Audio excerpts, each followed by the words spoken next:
어, 우리 지금 기도에 대한 이야기를 마무리할 때가 되었습니다. 오늘 하고 한 번 정도 하면 이제 마무리가 되겠는데요. 오늘은 주제에 있는 것처럼 우리가 기도를 하는데 잘 안 되는 그런 이유들에 대해서 조금 생각을 해 보려고 합니다.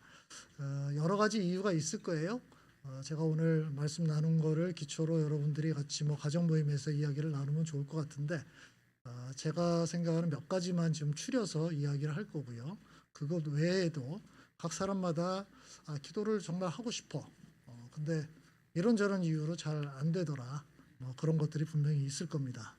자, 첫 번째는 기도를 하려고는 하는데 무슨 내용으로 어떻게 기도해야 될지 잘 모를 때가 종종 있습니다.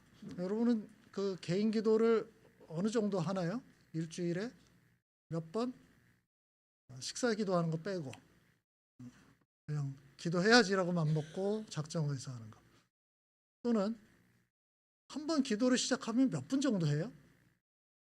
혹시 그런 생각하는데, 저 사람들은 뭐 이렇게 기도할 내용이 많지? 나는 잠깐 기도했는데 꽤 오래 한 것 같은데 2분이 안 지났어. 그런 경험들 분명히 있을 겁니다. 기도를 무조건 오래 한다고 좋은 건 아니죠.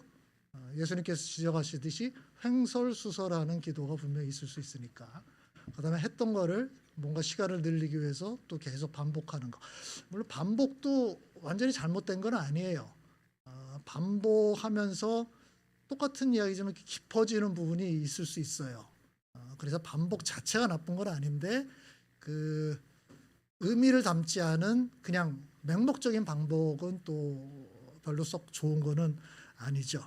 그렇지만 어떻든 우리는 기도를 하려고 할 때 그래도 좀 더 집중해서 좀 더 긴 시간 하나님과 교제를 가졌으면 좋겠다는 생각이 들기는 합니다. 그러면 어떻게 하면 좋을까요? 그냥 제가 떠오르는 생각들 몇 가지 좀 이야기를 해보면요. 우리가 요거는 좀 공부를 했습니다. 기도에 5가지 요소가 있었다 그랬죠. 이거를 보통 이제 기도의 손이라고 얘기를 해요. 5가지 손가락. 처음에 하나님을 찬양하고 감사하고, 그다음에 나의 죄를 고백하고, 그다음에 내가 필요한 거를 간구하고, 다른 사람을 위해서 기도하고, 중보. 이렇게 5가지예요. 요 5가지를 우리가 같이 생각을 했는데, 요 순서대로 하나씩 하나씩 기도를 하다 보면 꽤 시간이 오래 갑니다. 시간을 채우는 게 목적은 아니지만 꽤 시간이 잘 가요. 각각 이렇게. 그러니까 아무 순서도 없이 중구난방 하게 되면 진짜 이 체계가 안 잡히거든요. 그래서 우리가 배운 대로 요 순서대로 쭉 하나씩 짚어가면서 기도를 하는 거는 괜찮습니다. 그러다 보면 매일 그 안에서 또 변주가 되거든요. 똑같은 내용을 하는 게 아니라 또 다른 내용이 생각나기도 하고 그렇게 합니다. 그래서 이렇게 기도의 5가지 요소를 한번 활용하는 것도 좋고요. 두 번째는 기도 제목을, 기도 노트를 작성하는 거. 이거는 제가 여러 번 강조를 하고 있는데요. 뭐 노트, 뭐 스마트폰 어디든지 상관없습니다. 계속 기록해 두는 거예요. 그러면 정작 기도하려고 그러면 다 잘 생각이 안 나요.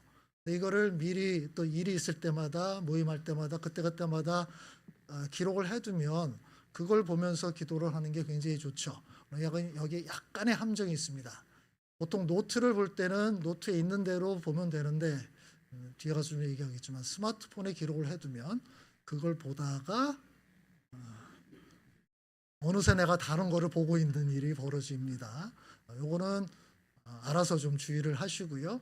어떻든 기도 제목을 이렇게 쭉 적어 놓는 건 굉장히 좋습니다. 여러 면에서 유용한데, 특별히 기도를 한 다음에 나중에 우리가 그렇게 기억력이 썩 좋지가 않아요. 기도했는데 기도했는지도 모를 때가 있고, 기도했고 그것에 대해서 하나님께서 이렇게 저렇게 응답하셨는데 그걸 또 잘 기억을 못하고 캐치를 못할 때가 많아요. 근데 기도 제목했던 것을 쭉 보다 보면 어느 순간 내가 예전에 이런 기도를 했는데 이게 이렇게 응답이 됐구나. 그런 것들을 발견하는 또 재미가 분명히 있습니다. 세 번째는 성경에 나오는 기도를 활용하는 것도 좋은 방식이에요. 성경에는 다양한 사람들의 기도가 나오죠. 대표적으로 시편. 시편은 굉장히 많은 기도문이 담겨 있어요. 그래서 그 시편의 내용들을 하나씩 하나씩 보면서 그대로 따라서 기도하는 방법도 좋고요. 예수님께서 기도를 가르쳐 주셨죠. 주기도문이라고 이야기하는 거. 그리고 신약의 서신서를 보면 그 편지 각각에 기도가 들어가 있습니다. 그래서 그 기도를 한 번씩 쭉 읽으면서 그 기도 내용을 묵상하면서 그 기도 내용대로 따라서 기도를 하는 것도 괜찮은 방식이에요. 그래서 전통적으로는 기도를 권장하는 사람들은 늘 시편을 매일 한 장씩 읽고 그걸 기초로 기도를 시작하라 이렇게 권하는 사람이 참 많습니다. 그래서 시편을 활용하는 거 좋고요. 마지막으로는 기도문. 이거는 성경에 나오지는 않는데 사람들이 만들어 놓은 기도문들이 있어요. 로마 카톨릭이라든지 성공회에서는 공식적으로 만든 기도집이 있습니다. 거기에는 그 예배를 위한 기도문도 있고요. 예배마다 절기가 있잖아요. 절기에 따른 기도문도 다 들어가 있고요. 또는 우리 삶을 살다 보면 뭐 결혼하고 또 누군가 죽고 장례식하고 이럴 때마다 해당되는 기도문들을 좀 모아놨습니다. 그러니까 교단 차원에서 이걸 모아놓은 거예요. 그래서 그걸 공식적으로 이렇게 출간을 하거든요. 그래서 그런 것들을 활용하는 방식이 좋은데 우리 개신교에서는 교단에서 이런 기도문을 공식적으로 만드는 데가 거의 없습니다. 그래서 그걸 찾기는 쉽진 않은데 대신 그 신학자들이나 목회자들이 알아서 만들어 놓은 기도집들이 있어요. 기도책들이죠. 그래서 제가 또 검색을 쭉 해봤더니 생각보다 많더라고요. 생각보다 많아요. 그러니까 뭐 영성으로 아주 유명한 목회자가 본인의 기도문이라든지 또는 본인이 예전부터 내려왔던 유명한 기도문들을 수집해 놓은 거라든지 이런 것도 상당히 많고요. 그거 말고도 뭐 진짜 별의별 기도책들이 있어요. 우리 상황에 맞는 이런 것들을 다 만들어 놓은 거예요. 부모를 위한 기도집. 그건 이제 아이들을 교육할 때 뭐 이런 거겠죠. 직장인을 위한 뭐 기도집. 뭐 이런 식으로 상황에 따른 이 기도문을 모아놓은 것들이 있더라고요. 물론 약간의 분별력이 필요하기는 하겠지만 주변에 좀 추천을 부탁하면 신뢰할 만한 사람들이 만들어 놓은 기도집은 도움이 많이 됩니다. 그래서 이런 것들을 도외시할 필요 없어요. 그래서 그런 것들을 좋은 책을 한두 권 정도 보면서 하루에 하나씩 읽으면서 그 자체가 그게 또 굉장히 깊은 묵상의 결과이거든요. 그래서 그거를 같이 한번 쭉 읽고 또 묵상도 하고 그거에 따라서 기도를 해보는 것도 괜찮습니다. 보통 교회에서는 이런 거를 권하지는 않는데 저는 나쁘지 않다고 생각해요. 그래서 아무거나 뭐 이렇게 구해서 하지 말고 혹시 추천을 받아서 이분은 뭐 신뢰할 만하다 하는 그런 분들의 기도집을 참고하면서 계속 기도를 하는 것도 괜찮습니다. 그러다 보면 또 내가 스스로 그런 기도 그 정도의 어떤 것들을 만들어낼 수도 있어요. 어떤 교회인가 거기서는 우리 지금 대표 기도하고 있죠. 예배마다. 그죠? 그걸 모아놓은 그런 것도 만들어놓은 데가 있더라고요. 대표 기도한 것들을 막 모아놔요. 우리가 그렇게 한다 그러면은 훨씬 더 준비를 잘 하시겠죠. 그죠? 그것도 나쁘진 않습니다. 그거는 우리 교회라는 어떤 상황을 염두에 둔 거니까. 그렇죠? 좀 더 가까운 느낌이 들 수 있겠죠. 뭐 그런 식으로 좀 우리 신앙의 선배들의 기도를 활용하는 방법도 괜찮습니다.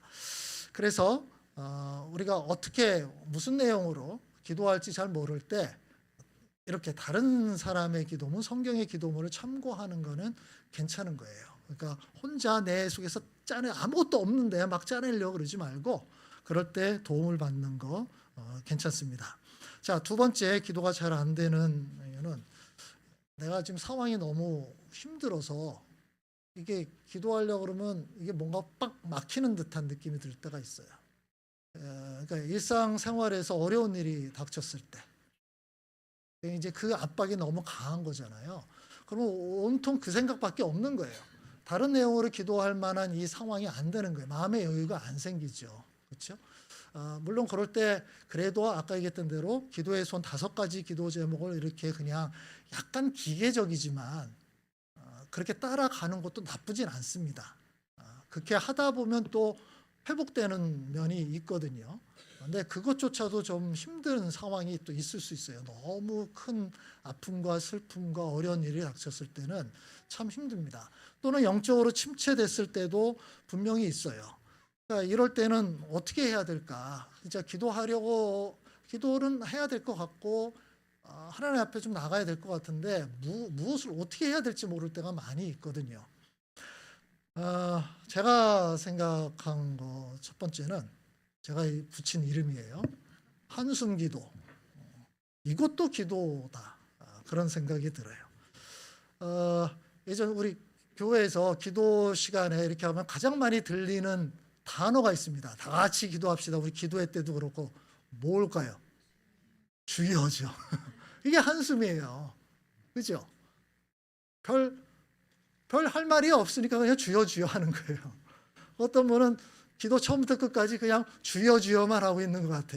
그러니까 옆에서 들리니까 그런 거죠. 뭐 중요한 내용은 이제 소리 안 내고 하겠고, 그리고 들리는 거는 주여 주여 이런 건데 한숨이죠, 그죠? 그러니까 하나님께 그냥 뭔가를 하소연인데 하소연을 구체적으로 말하기보다는 그냥 이게 터져 나오는 이런 표현인데 저는 이것도 충분히 기도라고 생각을 해요. 하나님 앞에 좀 나와 있잖아요. 그래서 하나님은 세 글자 너무 기니까 주여. 이거는 그냥 숨을 내뱉듯이 해도 괜찮은 거죠. 그래서 그렇게 그냥 앉아 있는 거예요. 주님, 주여. 그러면 그러다 보면 또 이런저런 생각이 들기도 하고요. 이것도 기도입니다. 하나님 앞에서 나가는 것이고요.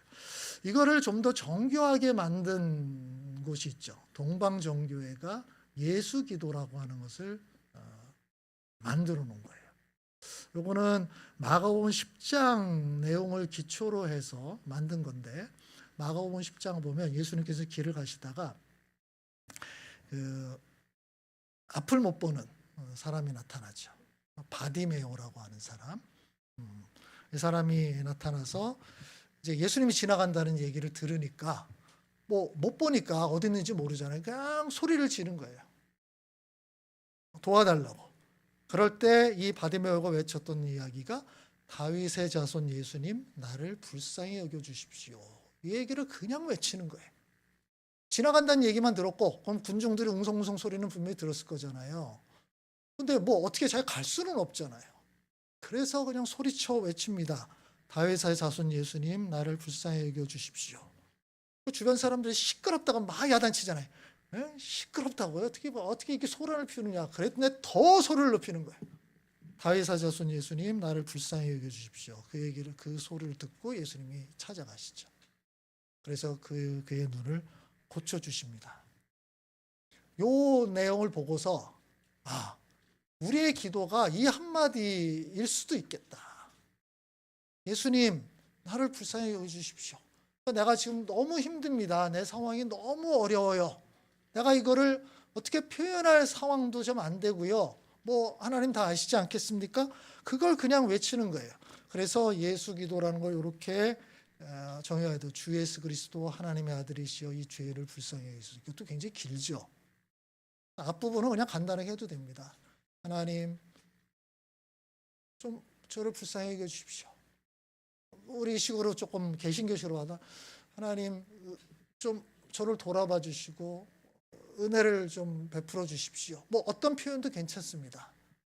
이렇게 단순한 한 문장 안에 하나님에 대한 고백이 들어가 있고 나의 상황에 대한 간절한 외침이 들어가 있는 거잖아요. 그래서 이거는 그 동방정교에서 오랫동안 전해 내려오는 기도입니다. 그래서 기도가 잘 안 될 때라든지 또는 항상 처음 기도를 시작할 때도 이 외침을 계속 반복해요. 반복하는데 물론 기계적으로 반복하는 것도 있겠지만 이렇게 하다 보면 또 각각의 의미를 생각을 하게 됩니다. 그래서 이것도 나름대로 우리가 차용해서 사용할 수 있는 방법들이에요. 너무 삶이 힘들고 어렵고 기도가 잘 안 나고 이럴 때 그냥 하나님 앞에 앉아서 주여 주여 하고, 하나님 불쌍히 여주십시오, 하나님 은혜를 베풀어 주십시오, 이렇게 외치는 거예요. 그럴 때 하나님께서 분명히 약속하신 게 있죠. 사도 바울을 통해서 우리에게 이 약속을 해주셨습니다. 같이 한번 읽어봅시다. 이와 같이 성령께서도 우리의 약함을 도와주십니다. 우리는 어떻게 기도해야 할지 알지 못하지만 성령께서 친히 이르다 말할 수 없는 탄식으로 우리를 대신하여 간구하여 주십니다. 사람의 마음을 꿰뚫어 보시는 하나님께서는 성령의 생각이 어떠한지를 아십니다. 성령께서 하나님의 뜻을 따라 성도를 대신하여 간구하시기 때문입니다. 우리가 어떻게 기도해야 할지 알지 못한 그때에 성령님께서 우리와 같이 탄식하면서 하나님께 기도한다는 거예요. 그렇죠? 자, 세 번째, 이게 이제 좀 더 실제적인 문제인데, 기도를 하려고 그러면 뭐가 이렇게 일이 많이 생겨. 기도를 하려고 마음먹으면 띠리 까덕 까덕, 그래서 뭔가 좀 하려고 그러면 이게 계속 이런 일들이. 그리고 좀 기도하려고 그러면 왜 이렇게 잊어버렸던 해야 될 일들이 막 생각나죠? 그죠? 이게 신기해. 하여튼 그거 생각하려고 그러면은 생각이 안 났는데 기도하려고 그러면 생각이 나. 이게 주님의 은혜인가요? 그래서 그거 하다 보면 이제 벌써 시간 다 가버렸어. 이런 일들. 우리의 삶 자체가 굉장히 분주해졌습니다. 근데 제가 생각할 때 분주해졌다. 근데 우리가 필수적인 일들은 예전과 비해서 더 많아진 것 같지는 않아요. 필수적인 일들은. 그렇죠? 일단 기본적으로는 우리 주 5일제, 그 예전 주 6일제였으니까 토요일까지도 직장에 나갔단 말이에요. 그거보다 더 늘어난 것 같지는 않아요. 근데 지금 우리는 뭔가 더 바쁜 것 같아. 왜 이렇게 바빠졌을까요? 다른 할 일들이 많이 생겼죠. 취미 활동을 하려는 것도 많이 생겼고요. 특별히 더 많아진 거는 뭐죠? 우리가 잘 알듯이 엔터테인먼트가 훨씬 많아졌죠. 그죠? 우리 시간을 잡아먹는 아주 가장 큰 포션, 이제 엔터테인먼트예요. 예전에 제가 어렸을 때는 TV 채널이 3개밖에 없었죠. 근데 그러다가 이제 4개, 그러다 어느 순간에 케이블 TV가 생기면서 신천지가 열렸습니다. 와, 채널이 이렇게 많을 수가 있어? 그렇게요. 그러다가 이제는 그 다음 시기에 넘어가 버렸죠. 이제는 채널의 수를 따질 수가 없어요. 유튜브라는 게 생겼으니까. 이게 스마트폰에 이게 생겼으니까 이제 채널이 몇 개, 이런 거는 의미가 없어져 버렸어요. 그러니까 그 모든 것들이 우리의 관심을 다 빼앗는 것들이에요. 예전에는 영화를 보려면 극장에 가야 되겠죠. 근데 극장이 서울에 있을 때마다 그 개봉관이라는 게 몇 개 정해져 있습니다. 그곳에 그냥 가서 영화를 한번 보는 거예요. 뻔합니다. 개봉 10개가 안 됐죠? 제 기억에 몇 개 안 됐습니다. 그러니까 그렇게 가야 돼요. 수고를 해야 되고 돈을 또 지불해야 되고, 그리고 개봉되는 영화도 숫자가 제한돼 있었고. 지금은 아니죠. 뭐 극장 가서 영화 그것도 있겠지만 볼 수 있는 것들이 얼마나 많아요. 지금은 사람들이 늘 얘기를 합니다. 현대인들은 스마트폰의 노예가 되었다. 아닌가요?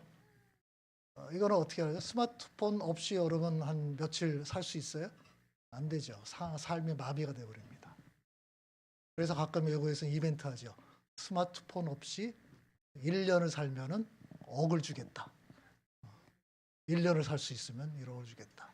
근데 그거를 내건다는 이유는 안 될 거라고 생각하기 때문이죠. 그거는 불가능하다라고 생각한 거예요. 그러니까 이런저런 일들 때문에 우리가 뭔가 집중하는 게 참 힘들어요. 뭐 공부에 집중하는 것도 힘들고요. 일에 집중하는 것도 힘들고요. 회의하는 것도 집중하는 게 힘들어요. 회의하다 보면, 그렇죠? 동시에 집중해서 다 보면 누군가 한 사람은 뭔가 보고 있어. 다른 걸 막 하고 있어. 이게 굉장히 힘든 거예요. 회의 시간도 멀티태스킹을 해야 된다고 생각하는 모양이에요. 회의도 하면서 내가 이것도 하면서 이게 다 가능할 거라고 생각이 드는데 그러니까 이게 크게 안 돼요. 그래서 예전에는 사람이 멀티태스킹이 될 거라고 생각했지만 요즘 학자들은 그렇게 보지 않죠. 그건 안 되는 거다. 인간은 그런 구조로 만들어지지 않았다라고 이야기를 하거든요. 그래서 이제 점점 스마트폰 중독에 빠진 사람들이 굉장히 많아지는데 이게 이제 기도에도 영향을 미치죠. 그래서 우리의 관심이 너무 많아졌고 이제 분산돼 버리는 거예요. 그래서 기도하려고 했을 때 이게 잘 안 되는 거죠. 그러면 어떻게 해야 되겠냔 말이에요. 이걸 그대로 놔두면은 늘 기도 시간 10분 한다고 해서 정작 기도하는 거는 1, 2분도 안 되고 다른 것만 하느라고 정신이 없는 거예요. 그래서 기도에 집중하기 위해서 우리가 해야 될 일은 분명합니다. 우리 방해가 되는 거를 제거해야죠. 내가 기도 10분 하겠다. 10분 치워놔야 되는 거잖아요. 그렇지 않고 그냥 옆에 두고 하겠다는 거는 방해를 내가 받겠다는 뜻하고 똑같아요. 지금 유럽에서는 학교에 스마트폰을 못 가져오게 하거나 학교에 오면 그걸 다 수거해서 어딘가를 두는 이 지금 움직임이 계속 진행되고 있습니다. 그들이 교육에 대해서 분명히 안 거예요. 이게 별로 좋지 않다라고 생각한 거예요. 아이들만 그럴까요? 어른들도 마찬가지죠. 그렇죠? 그래서 적극적인 노력을 하지 않으면 안 되는 거예요. 이런 노력이 필요하고요. 또 하나는 정해놓은 아까도 얘기를 했지만 기도 제목을 가지고 그냥 내 머릿속에서만 상상하면서 하게 되면 얘가 어디로 갈지 모르니까 이렇게 보면서 집중하면서 기도하는 것이 훨씬 도움이 됩니다. 내 상상을 하다 보면 얘는 그 뭐라 그럴까요? 풍선 쥐고 있다 풍선을 놓으면 그냥 막 지 마음대로 떠돌잖아요. 그거와 똑같은 거예요. 근데 어떤 노트 제목을 또 보면서 하면 잡아두는 것 같거든요. 그리고 이제 실제적인 부분들이에요. 근데 이런 거는 조금 소극적인 거라고 볼 수 있는데 적극적인 것들이 있죠. 방해받지 않는 시간을 정해야죠. 내가 스마트폰을 안 봐도 되는 시간, 카톡이 오지 않는 시간, 어떤 시간들, 그런 시간들을 내가 적극적으로 정해놓지 않으면 끊임없이, 그리고 내 안에서 계속 합리화시킵니다. 긴급한 일이 있을지 몰라. 누군가 나를 지금 막 찾아야 될 어떤 순간, 그 마음으로 스스로 합리화를 해요. 그래서 결국 기도에 집중하지 못하는 거죠. 장소도 마찬가지예요. 계속 누군가에서 방해받는 어떤 장소에서 하겠다? 그거는 될 수가 없는 거죠. 그래서 지난주에도 말씀드렸듯이 어떤 교회라든지 기도회 이런 곳에 간다는 거는 내가 그 일에 집중하겠다는 의지의 표명이기도 해요. 가서 하겠다라는 거. 이런 식으로 적극적인 노력을 기울이지 않으면 어렵다는 거예요. 보다 적극적인 노력은 개인적으로 피정의 시간을 갖는 거죠. 피정은 뭐죠? 약간 물러나는, 일상에서 물러나는 시간. 물러나는 시간. 정기적으로 이런 시간을 갖는 거. 이거는 제가 정말로 적극적으로 권합니다. 여러분이 1년에 뭐 하루라든지 또는 뭐 6개월에 뭐 반나절이라든지 아니면 뭐 한 달에 몇 시간이라든지 이걸 고정적으로 정해 놓는 거는 여러 면에서 좋습니다. 영적으로도 좋고요. 여러분 정신 건강에도 굉장히 좋아요. 그래서 요런 것들은 정기적으로 확보를 해두는 게 좋다는 거예요. 그러면 그동안 일상 속에서 아무리 그래도 이 기도가 충분히 되지 못할 때 어떤 곳에 가서 내가 정말 조용한 곳에, 그곳에서는 물론 아까 얘기했던 대로 스마트폰에 이런 것들을 일단 좀 물려놓고 집중하는 거죠. 그렇게 되면 하나님과 교제도 깊어지고 부수적으로 내 삶을 좀 깊이 돌아볼 수 있게 돼요. 여러분 한번 해보세요. 내 삶을 돌아보게 돼요. 내가 지금 어디로 가고 있지? 내가 지금 내 고민되는 문제들이 막 있는데 일상 속에 있으면은 이게 근시안이 돼버려요. 그 문제만 눈앞에 보게 되는데 이렇게 되면 못 보는 게 너무 많잖아요. 이건 약간 멀리 봐야 될 필요가 있어요. 그게 바로 내가 일상에서 좀 멀어져야 이게 가능해져요. 이런 시간들은 정말 중요합니다. 필요합니다. 그래서 보통 교회들에서 새해가 되면 신년 무슨 축복 대성회 뭐 이런 걸 많이 하잖아요. 신년 축복 대성회. 뭐 복은 좋습니다. 복은 좋죠. 우리도 복을 또 원해요. 근데 그런 시간을 꽤 많이 내는데 저는 그런 시간을 내는 거는 좋다 생각해요. 근데 그것을 너무 뭐 이것저것 막 채우는 거. 우리는 자꾸 어떤 거를 빈 공간 없이 채우는 데 열정을 내거든요. 여백이 없어요. 근데 오히려 그 신년이 됐을 때 좀 비우는 그런 시간을 갖는 게 훨씬 더 낫지 않을까라는 생각이 들어요. 기도원마다 진짜 뭐 다 플랜카드를 걸어놓고서 신년 되면 신년 축복 대성회 신박한 뭐 것들도 많이 해놨는데 그거 다 뭔가를 채우려는 시도들이거든요. 근데 그것보다는 연말 연초가 되면 약간 좀 비워서 약간 멀리서 좀 내 나를 관주해보고 바라보고 내가 어떻게 가고 있는가, 내가 당면한 문제는 어떤 것들인가, 이렇게 좀 생각을 해보는 것이 훨씬 더 낫지 않을까, 그런 생각이 듭니다. 자, 마지막 네 번째인데요. 가장 핵심적인 거죠. 너무 바빠. 기도할 시간이 별로 없어요. 자, 마리아와 마르다의 예를 여러분 잘 아실 겁니다. 예수님께서 마리아와 마르다 자매 집을 방문하셨어요. 예수님이 누군가의 집에 갔다. 예수님 이미 유명 인사가 됐잖아요. 그만큼 굉장히 깊은 관계가 있다는 얘기예요. 예수님이 우리 집에 왔는데 당연히 대접을 해야죠. 그래서 언니인 마르다는 예수님이 대접하려고 막 이제 난리가 났어요. 부엌에서 뭐 왔다 갔다 하면서 정신없이 하고 있는데 그러면 동생인 마리아가 도와줘야 되잖아요. 근데 마리아는 뭘 하고 있었죠? 예수님 앞에 딱 앉아서 예수님과 노닥거리고 있었어요. 이걸 본 마르다는 뚜껑이 열렸죠. 그래서 화가 났는데 당연히 마리아에게 화가 났을 거잖아요. 근데 성경을 잘 보면요, 예수님한테도 화가 났어요. 그래서 마리아를 책망하는 게 아니라 예수님께 항의를 해요. 예수님, 지금 이 상황 아시지 않습니까? 그러면 마리아하고 노닥거리지 마시고 마리아한테 말씀하셔서 나를 좀 도와주려고 해주세요 라고 얘기를 해요. 제가 성경에 예수님을 이렇게 면박을 준 경우가 거의 없어요. 예수님의 적들 빼고는. 근데 예수님과 이렇게 가까운 사람이 예수님을 면박을 주고 있는 거예요. 예수님, 이거 지금 상황 보면서 어떻게 마리아한테 야, 너 가서 언니 좀 도와줘라. 야, 이렇게 얘기해야 되지 않아요? 지금 성경에 그렇게 나와요. 제가 읽어볼게요. 주님, 내 동생이 나 혼자 일하게 두는 것을 아무렇지도 않게 생각하십니까? 예수님 어떻게 센스가 없어요? 사실은 이런 얘기예요. 가서 거들어주라고 내 동생에게 말씀해 주십시오. 열불이 나고 있는 거예요. 예수님을 위해서 내가 대접하려고 이렇게 애를 쓰고 있는데 어떻게 이럴 수 있어요?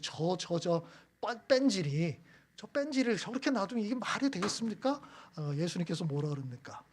그걸 딱 듣고서 마르다야 마르다야 너는 많은 일이 없냐 들도 있다.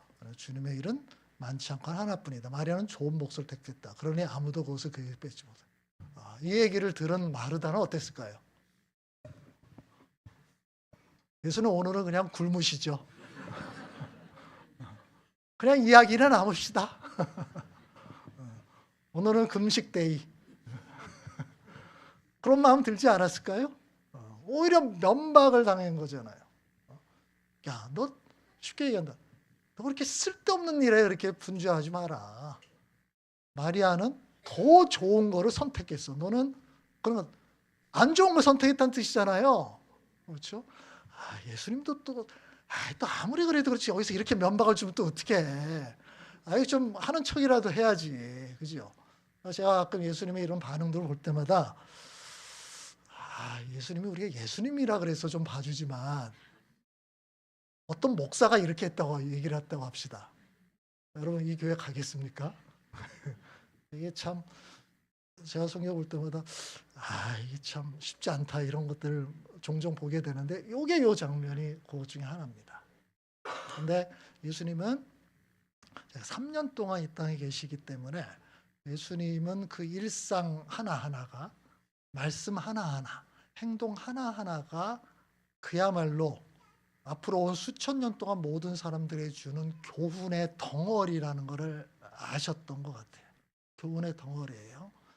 그래서 이 상황을 어떤 중요한 것을 알려주기 위한 걸로 좀 활용을 하시는 거라고 이해를 하면 됩니다. 그래서 예수님께서 뭘 말씀하고 있는 거죠? 야, 내가 너희 집에 왔는데 이게 몇 날 며칠을 머무를 것도 아니고 잠시 잠깐 있는 거지 않니? 몇 시간. 그러면 잘 생각해 보는 거예요. 예수님을 대접하고 먹는 걸 준비하고 이렇게 하는 거, 이것도 중요해요. 필요해요. 근데 자, 여러분 생각해. 예수님이 우리 집에 왔어요. 한 3시간 정도 머무를 거예요. 이거 어떻게 쓰는 게 좋을까요? 이 시간을. 이거는 거의 독대하는 거 아닙니까? 우리 집에 왔어요. 그죠? 이거는 일생에 한 번밖에 찾아오지 않는 기회이지 않아요? 그렇죠? 그러면 그 시간을 최대로 활용하는 방법은 예수님의 그 말씀, 지금 마리아처럼 하는 게 맞다라는 거예요. 예수님은 지금 그런 관점에서 얘기하는 거예요. 나를 대접하는 거는 내가 한 끼 안 먹어도, 심지어 안 먹어도 상관없다. 그리고 나 다른 데 가서 또 먹으면 되고.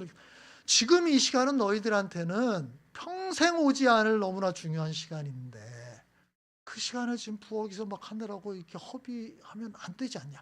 내가 뭐 내일도 오고 모레도 오고 계속 온다면야 뭐 그럴 수도 있겠지만 아니잖아요. 그러니까 경중을 좀 따져봐야 된다. 그 얘기를 하는 거예요. 우리가 일생을 살다 보면 이런 거를 놓칠 때가 너무 많아요. 무엇이 중요하고 무엇이 덜 중요한가를 잘 판단하지 못하는 건데, 근데 그 생각 이면에 자리 잡은 게 뭐냐면은 우선순위입니다. 그 사람에 있어서 무엇이 더 중요하다라고 생각하는가, 요거예요. 마르다는 그 상황 속에서 예수님을 대접하는 게 중요하다는 생각으로 가득 차 있었어요. 예수님을 대접해야지. 우리 집에 왔는데 그냥 보내면 안 되지. 이게 가장 중요하다고 생각한 거예요. 그런데 마리아는 아니야. 예수님이 지금 말씀을 들어야 되는 거. 그게 훨씬 더 중요한 거야 라고 생각한 거예요. 우리가 바쁘다고 얘기하지만 제가 우차 강조하는 거, 바쁘다는 거는 상대적입니다. 바쁘다는 거는 내가 어떤 일에 시간은 다 정해져 있잖아요. 그러니까 물론 일부 사람들은 절대적으로 정말 바쁜 사람들이 있어요. 해야 될 일들을 너무 요구받는 것들이 많아서 그런 사람들이 있지만 훨씬 더 많은 사람들의 경우에서는 선택의 문제라는 거예요. 그러니까 자기가 중요하게 여기는 것들에 대해서는 아무리 바빠도 합니다. 근데 결국 쫄리게 되면은 내가 덜 중요하게 여기는 것부터 커트를 하기 시작하죠. 그렇게 안 하게 돼요. 그러니까 결국 바빠서 못한다는 얘기는 그 일은 나한테 별로 중요하지 않아 라는 뜻이기도 해요. 중요하게 여기지 않는 거예요. 제가 계속 제 아내한테 운동 좀 해라. 오늘도 보니까 또 몸무게 제로 올라가더라고요. 어제 뭘 했니? 근데 그걸 봐야 자극이 된대요. 그래서 운동 좀 해라 그랬더니 운동해야지라고 또 대답은 해요. 근데 또 안 해요. 그건 뭐죠? 그걸 그렇게 중요하게 여기지 않는 거잖아요. 그렇죠? 중요하게 여기지 않는 거예요. 정말 중요하다고 여긴다면 만사를 제쳐두고 그거부터 하겠죠. 그러니까 그럴 때 말이야. 내가 바빠서 그 운동할 시간이 없어. 아니, 그건 아니에요. 다른 거에부터 우선순위가 밀린다는 뜻이에요. 결국. 그러니까 우리가 바쁘다는 건 왜 바쁘냐를 생각을 해야 돼요. 무엇에 바쁘냐? 무엇을 하느라 바쁘냐? 그러면 내 시간을 하루에 24시간을 24시간의 시간을 어떻게 배정해서 쓰고 있는데 내가 바쁘다 그러느냐? 이거를 한번 분석해 볼 필요가 있는 거예요. 일주일 176시간이라면 일주일의 생활 한번 보면서 내가 어디에 가장 많은 시간들 어떻게 사용되고 있을까? 그러면 그 가운데서 내가 기도하는 시간, 경건의 시간, 큐티를 하는 시간들을 왜 이게 계속 밀리고 이렇게 될까? 그럴 만한 중요도인가? 그렇죠? 이거를 분석해 볼 필요가 있는 거예요. 그래서 기도가 계속 밀린다는 거는 기도보다 다른 거를 더 중요하게 여기기 때문이라는 게 간단합니다. 마틴 루터가 이런 말을 한 적이 있어요. 마틴 루터가 이제 종교개혁을 일으킨 다음에 엄청나게 바빠졌잖아요. 여기저기서 뭐 강연 요청, 뭐 모임 요청, 뭐 이렇게 되는데 너무 바쁜 거예요. 그런 가운데서 루터가 얘기를 합니다. 나는 바쁘면 바쁠수록 오히려 더 기도하는 시간을 더 많이 낸다. 이렇게 얘기를 해요. 근데 그 이유가 있어요. 이유가 뭐냐고 그랬더니 바쁘게 막 가다 보면은 그 예전에 그 인디안들의 얘기가 있나요? 막 바쁘게 가다 보면 영혼은 저 뒤에 가 있고 내 몸뚱아리만 앞에 가 있는 거. 이런 상황이 벌어질 수 있다고 본 거예요. 그래서 내가 뭐 이것저것 하느라 막 정신없이 갔는데 내 영혼은 저 뒤쳐져 있어. 하나님과 함께하는 시간이 있어야 내가 지금 바쁜 그 일도 바른 방향을 잡고 바르게 처리할 수 있을 텐데 지금 나는 눈앞에 있는 것만 막 처리하느라 정신없는 거다. 좀 긴 호흡으로 본다면 바쁜 시간이면 떼어서 하나님과 교제하면서 하나님의 관점에서 내 바쁜 일들을 바라보고 내 방향을 다시 한번 점검해 보는 게 막 바빠서 열심히 막 달려갔어요. 딱 갔더니 이 산이 아닌가비요. 이거는 다 잘못된 방향으로 올 수 있잖아요. 이 시간 다 허비한 거예요. 바삐 뭔가를 열심히 많이 했어요. 근데 다 도루묵 헛수고가 돼버리는 거예요. 그러면 이게 왜 바쁜 거예요?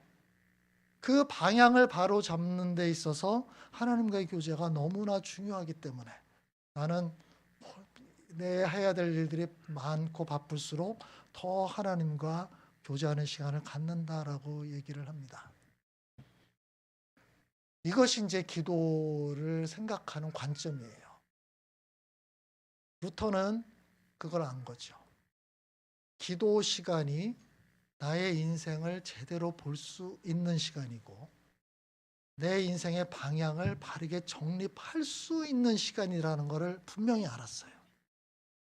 더 나아가서 기도하면서 하나님과 교제를 해야 내가 지금 바쁘게 처리해야 되는 여러 가지 일들을 제대로 할 수 있는 동력을 얻을 수 있는 시간이라는 것도 알고 있었던 거예요. 그래서 다른 무엇보다도 기도가 가장 우선된다고 본 거죠. 지금 당장 이 일을 막 처리할 수 있습니다. 그러나 이 기도, 하나님과 함께하는 시간, 하나님의 지혜를 얻는 시간, 이 시간을 놓쳐버리게 되면 분주하고 막 했던 것들이 나중에 보면 다 엉키고 설키고 정신없이 되는 이런 일들이 돼버릴 수 있어요. 다 헛수고가 돼버리는 거죠. 그래서 우리는 우선순위를 재정립해야 될 필요가 있는 거죠. 내 인생에서 정말 중요한 게 뭘까? 놓치지 말아야 될 그 시간은 도대체 무엇일까? 요거를 먼저 정립하고 그대로 진행하는 게 필요하다라는 거예요. 여러분은 기도를 하려고 그럴 때 그게 잘 안 되는 이유가 뭘까요? 가장 큰 방해가 되는 것이 도대체 무엇일까요? 제가 오늘 세 가지를 이야기를 했지만 이거 말고도 또 많을 거예요.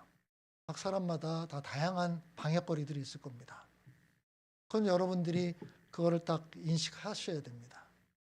그래서 그 부분에 대해서 적극적으로 조치를 취하지 않으면 여러분의 영적인 삶은 하나님과의 관계는 제자리에서 계속 맴돌게 돼요. 이거는 의지하고 상관없어요. 의지를 실행하는 거하고 관련이 있기 때문에 그래요. 그래서 각자 한번 생각해 보시고 나는 어떤 장애물에 걸려 넘어지고 있는가? 이거를 어떻게 해결할까?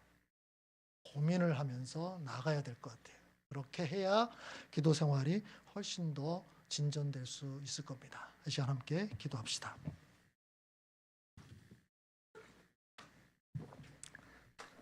여러분의 지금의 기도 생활 또는 영적인 삶을 한번 돌아봤으면 좋겠습니다. 우리가 모두 다 예외 없이 다 분주하게 살아갑니다. 해야 될 일도 많고요. 우리의 관심을 잡아 끄는 일들도 굉장히 많습니다. 그래서 하나님께 집중하지 못하고 기도에 집중하지 못하는 일들이 계속 벌어집니다. 이 상황을 그대로 놔둘 수는 없습니다.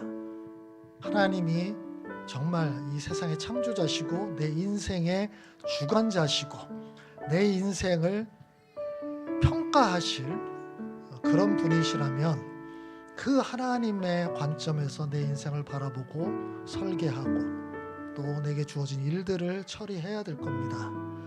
우리의 기도 생활을 돌아보면서 혹시 가장 방해가 되는 것들 무엇인지 생각하고 그것을 어떻게 처리하면 좋을지 우리 하나님 앞에서 생각하면서 또 도움을 달라고 구하면서 하나님께 나아가는 시간을 가지십시다. 같이 기도합시다.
하나님, 우리의 인생의 주관자가 되시는 하나님과 좀 더 깊은 관계를 맺기를 원합니다. 하나님의 지혜를 얻기를 원하고 또 하나님의 능력을 힘입기를 원하고 또 하나님의 인도하심을 체험하기를 원합니다. 우리 인생이 수많은 일들로 가득 차 있고 또 우리의 관심을 잡아끄는 수많은 일들 속에서 바쁘게 지낸다 할지라도 우리의 인생의 진정한 주인이 되시는 또 동력이 되시는 하나님을 놓지 않도록 도와주옵소서. 우리의 방해거리들을 적극적으로 제거할 수 있도록 도와주시고 그래서 하나님과 좀 더 깊은 관계를 맺을 수 있는 그런 사람으로 저희를 만들어 주옵소서. 예수님의 이름으로 기도합니다. 아멘.